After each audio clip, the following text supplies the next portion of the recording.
Pasiklausykime Šventosios Evangelijos pagal Joną, kurią apmąstysime šią savaitę.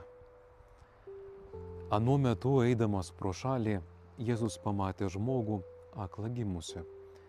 Jėzus pjovė žemėn, padarė purvo iš seilių, patepė jo neregio akis ir tarė jam: eik ir nusiplauk Siluamo tvenkinyje.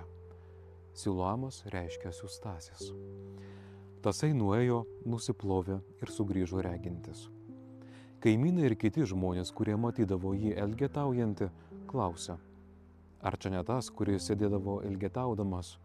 Vieni sakė, tai jis, kiti visai ne, tik į jį panašus. O jis atsakė: taip, tai aš. Tuomet jie nusivedė buvusi neregį pas fariziejus, o toji diena, kai Jėzus padarė purvo ir atvėrė akis, buvo šabas. Fariziejai ėmė jį iš naujo kamantinėti, kaip jis praregėjęs. Jis paaiškino: jis patepė man akis purvu, aš nusiprausiau ir dabar regiu.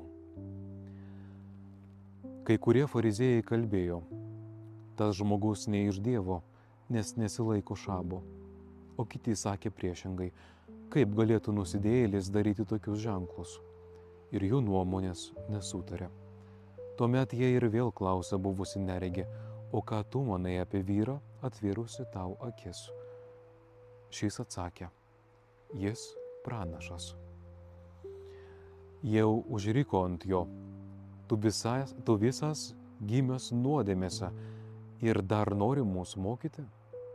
Ir išvarė jį lauk.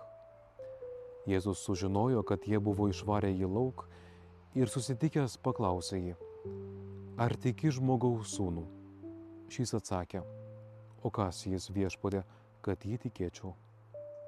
Jėzus tarė: tu jau esi jį matęs ir dabar jis su tavimi kalba. Žmogus sušuko: tikiu, Viešpatie, ir parpuolęs pagarbino jį. Tai Viešpaties žodis.